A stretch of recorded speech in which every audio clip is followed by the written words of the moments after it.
साथियों नमस्कार। आपका फिर से स्वागत है इस नए एपिसोड में। इस एपिसोड में हम हकलाने को लेकर जो विकल्प उपलब्ध हैं उनको हमने 4 समूहों में बांटा था और उसमें से 3 समूह हम पिछले एपिसोड में कवर कर चुके हैं। आज के एपिसोड में हम चौथे समूह के बारे में बात करेंगे। चौथा समूह उन विकल्पों का है जो मुख्य धारा में नहीं है, यानी जिनको आमतौर पे स्पीच थेरेपिस्ट या सेल्फ हेल्प में भी आमतौर पे लोग रिकमेंड नहीं करते।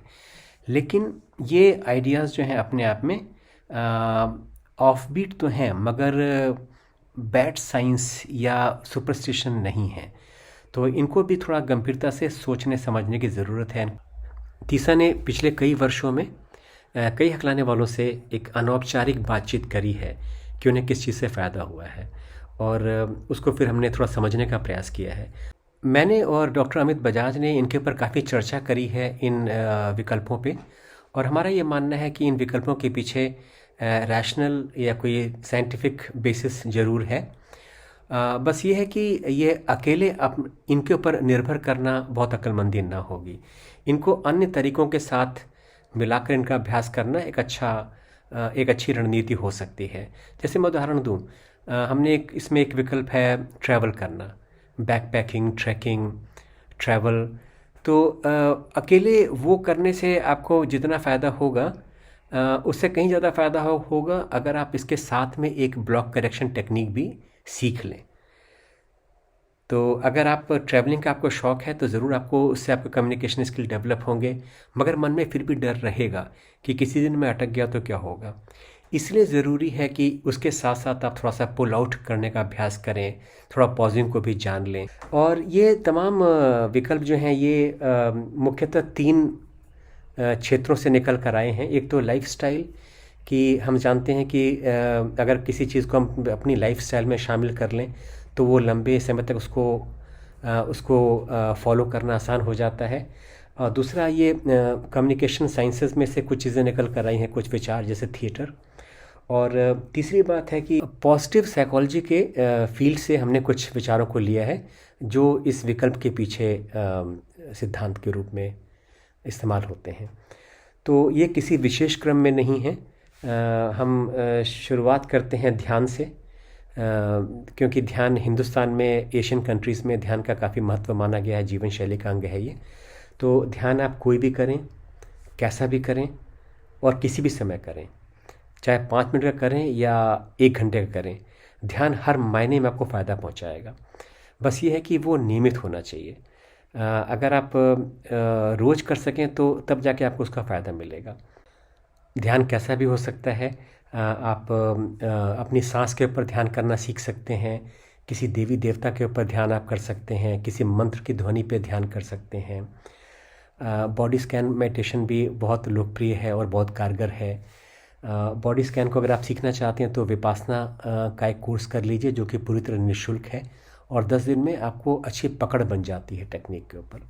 मुख्य बात यह है कि जो भी विधि आपके लिए काम कर रही है, जितने भी देर का, चाहे आप सुबह ध्यान करते हो या शाम को ध्यान करते हो या ऑफिस में के दौरान, ब्रेक के दौरान आप करते हो, जो भी करते हैं उसको अपनी जीवन शैली का अंग ज़रूर बनाइए, यानी इसको नियमित रूप में करिए। अगला विकल्प जो मुझे बहुत पसंद है और जिसका हम लोग कम्युनिकेशन वर्कशॉप में खूब इस्तेमाल करते हैं वो है रोल प्ले या नुक्कड़ नाटक। कुछ साथी जो हैं वो थिएटर में भी उन्होंने काम किया और उनका भी ये मानना है कि ये चीज़ें हमारे कम्युनिकेशन को, हमारी बॉडी लैंग्वेज को बेहतर बनाती हैं और हमारे लोगों के प्रति हमारा जो डर, संकोच है उसको भी दूर करती हैं। तो ये नुक्कड़ नाटक या रोल प्ले में ख़ास बात यह है कि इसमें कोई बहुत लंबी चौड़ी स्क्रिप्ट नहीं होती, इसमें कोई बहुत बड़ी तैयारी की ज़रूरत नहीं है। ऑन द स्पॉट 4 लोग मिलते हैं और वो किसी सीन को इनेक्ट करते हैं। वो कोई भी जीवन की घटना या जीवन के पहलू के ऊपर जो फटाफट वहाँ पे डायलॉग बोलना शुरू करते हैं और एक रोल प्ले तैयार हो जाता है। हाँ, ये ज़रूर है कि अगर थोड़ी पहले से तैयारी करके आप जाएं तो ज़्यादा बेहतर कर पाएंगे। तो अगर आप किसी एसएचजी में कर रहे हैं या ऑनलाइन कर रहे हैं तो एक दिन पहले अगर आप थोड़ा सा स्क्रिप्ट शेयर कर लें कि चलो कल हम लोग ऑनलाइन जूम में ये रोल प्ले करेंगे, तो अगर वो सीन या वो स्क्रिप्ट डिस्कस कर लें पहले तो सभी साथी सोच कर आएंगे डायलॉग्स और ज़्यादा अच्छा बोल पाएंगे। और रोल प्ले या नुक्कड़ नाटक का एक बहुत बड़ा एडवांटेज ये है कि जैसे आप किसी रोल में उतरते हैं तो आपकी माइंडसेट बदल जाती है और उसी अनुरूप आप बोलना शुरू कर देते हैं। तो मैंने अक्सर देखा है कि जब मैं किसी से कहता हूँ कि ऐसा बोलो तो वो सोच में पड़ जाता है, लेकिन अगर उनको कहता हूँ कि ये पानी की बोतल इसको बेचना है, आप सेल्समैन हैं, बेचिए, तो अगले क्षण वो धारा प्रवाह बोलना शुरू कर देता है। तो यानी कि हमारा जब माइंडसेट बदलता है तो हम अपने संकोच डर को पीछे छोड़ देते हैं और बोलना शुरू करते हैं। दूसरा बात यह है कि इसमें सोशल इंटरेक्शन होता है, क्योंकि आप अकेले रोल प्ले नहीं कर सकते, आप एक समूह में कर रहे हैं, तो लोगों के साथ सोशल इंटरेक्शन बहुत ज़बरदस्त होता है इसमें। और तीसरी बात यह है कि आपको रोल प्ले नुक्कड़ नाटक के दौरान या उसके फ़ौरन बाद उसी वक्त फटाफट एकदम हॉट फीडबैक मिल जाता है। कोल्ड फीडबैक नहीं, बल्कि हॉट फीडबैक मिलता है। आपके साथी खुद ही बताते हैं कि ज़रा और ऊंचा बोलो, या ज़रा और इमोशंस जाहिर करो, या थोड़ा चिल्ला कर बोलो, या गुस्सा दिखाओ। तो ये जो रियल टाइम में जो फीडबैक मिल रहा है, ये आपके कम्युनिकेशन को डेफिनेटली ज़्यादा बेहतर इम्प्रूव करता है। तीसरा समूह है ऐसे विकल्पों का जिसमें टीचिंग या वॉलंटियरिंग शामिल है। तो अगर आसपास कुछ गरीब बच्चे हैं या आप वैसे भी बच्चों को फ्री पढ़ाना पसंद करते हैं, तो ये एक बहुत अच्छा विकल्प है अपने कम्युनिकेशन को, अपनी स्टैमरिंग के ऊपर काम करने का। तो अगर आप फ्री में कोचिंग कर सकते हैं लोगों की, अपने ऑफिस में अपने कलीग्स की, मान लीजिए आपको एमएस ऑफिस बहुत अच्छा आता है और आप ऐसे ही वॉलंटियर करते हैं ऑफिस में कि भाई मैं हफ्ते में एक दिन क्लास लूँगा और सारे एक्सेल के शॉर्टकट्स बताऊँगा आपको, जो काम अभी आप 1 घंटे में कर रहे हैं वो आप 5 मिनट में कर पाएंगे। तो ये कोचिंग करना या लोगों को फ्री में टीच करना, इससे बहुत फ़ायदा होता है। ऐसे ही वॉलंटियरिंग, भले टीचिंग का उसमें रोल ना हो, मसलन पड़ोस में किसी अंकल जी का मोतियाबिंद का ऑपरेशन होना है और कोई उनके साथ जाने को तैयार नहीं है, तो अगर आप वॉलंटियर करते हैं कि ओके मैं आपके साथ आऊँगा, 2 दिन रहूँगा, तो इस किस्म की वॉलंटियरिंग में आपको सोशली एंगेज होने के मौके मिलते हैं, लोगों से बात करने के मौके मिलते हैं, और ये सब चीज़ें देर सवेर आपके कम्युनिकेशन को प्रभावित करती हैं। चौथा समूह है trekking, backpacking, biking, all India tour.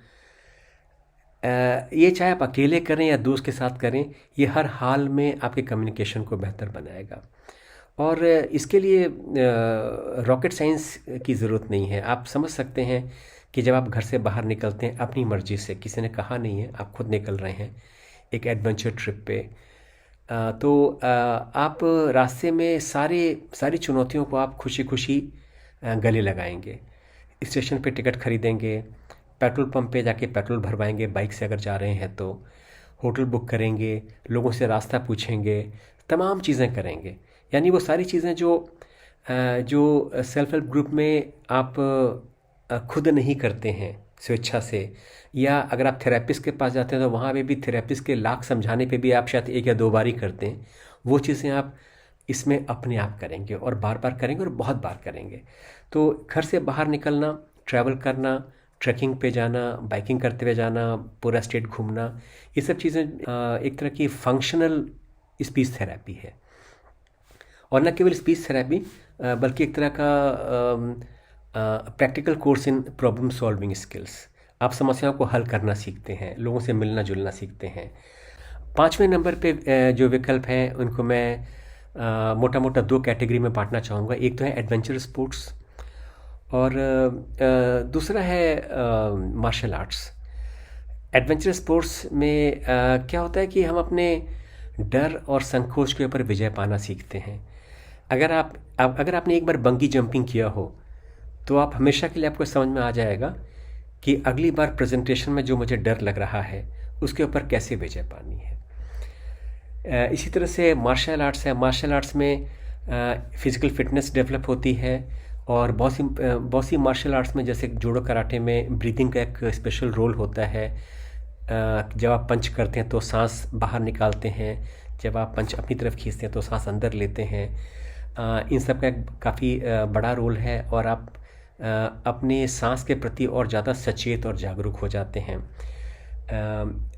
Lung capacity develop होती है और हम सब जानते हैं कि अगर आपको 1 घंटे तक लगातार क्लास में बोलना है तो इसमें डेफिनेटली एक रोल आपकी वाइटल कैपेसिटी, आपकी लंग्स की का है, आपकी फिजिकल फिटनेस का भी है।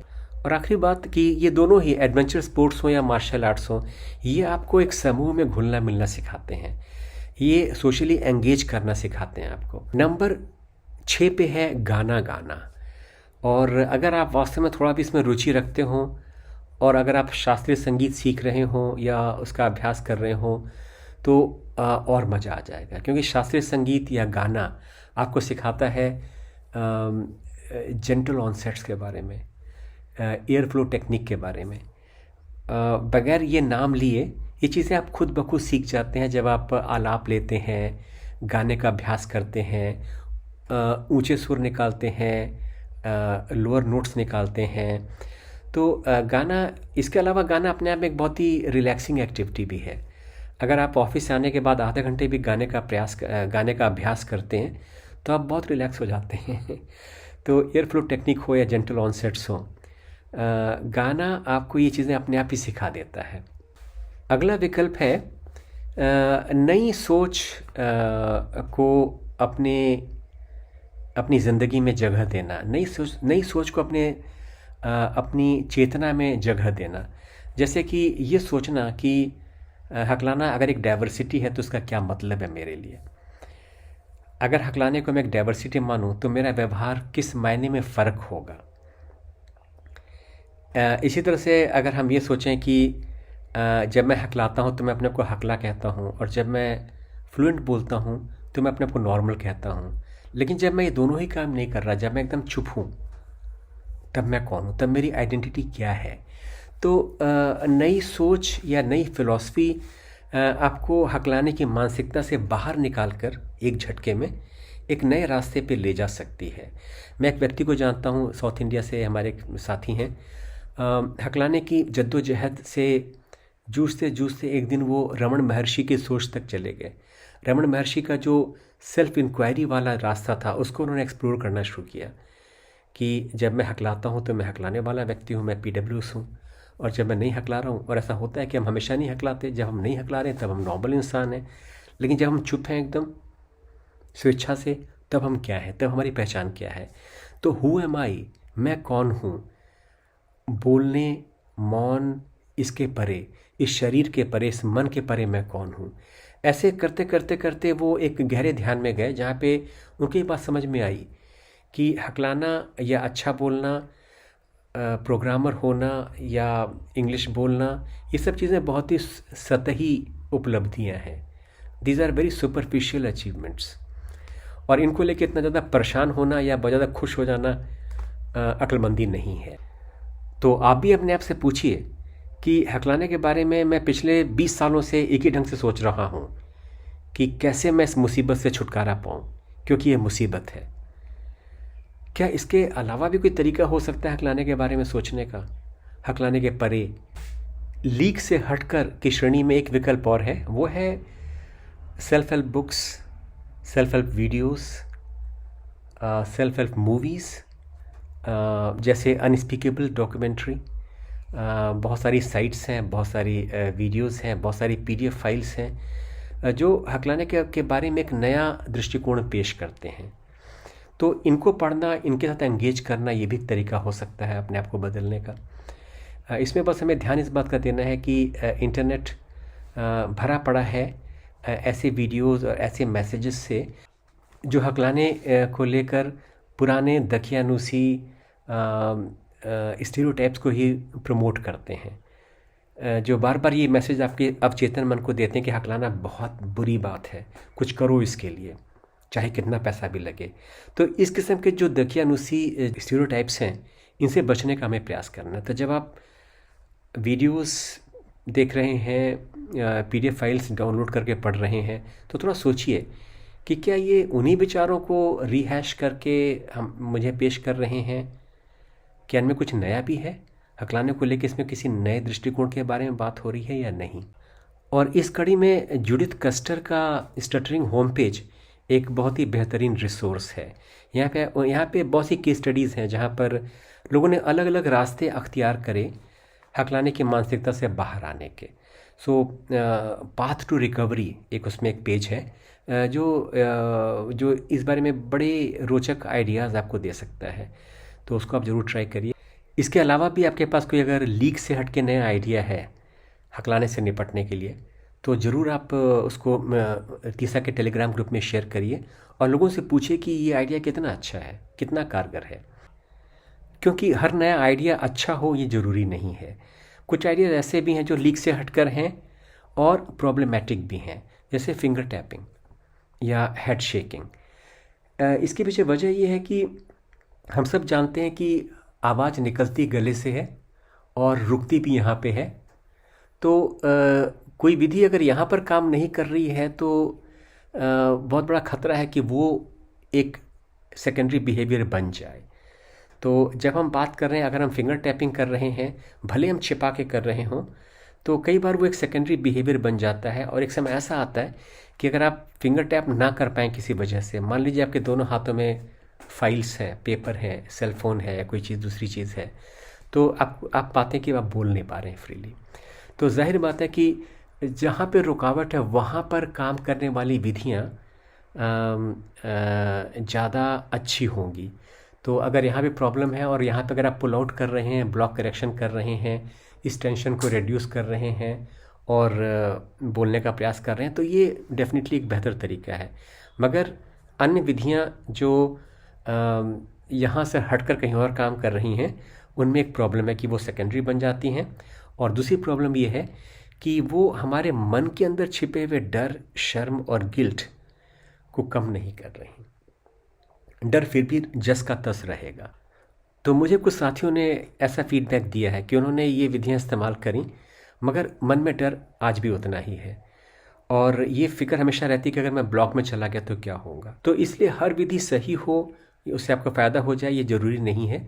और इसीलिए हर विधि को आप थोड़ा सा उसको जांचिए, परखिए और तीसा के टेलीग्राम ग्रुप में निसंकोच उसके बारे में पूछिए, कोई ना कोई आपको ज़रूर जवाब देगा। सो एक बार फिर से मैं कहना चाहता हूँ कि ये फील्ड अनलिमिटेड है। बहुत सी तरीके हो सकते हैं, बहुत सी विधियाँ हो सकती हैं। जो आपके लिए काम करे बहुत अच्छा है, ज़रूर इसका आप इस्तेमाल करिए और हमें भी बताइए।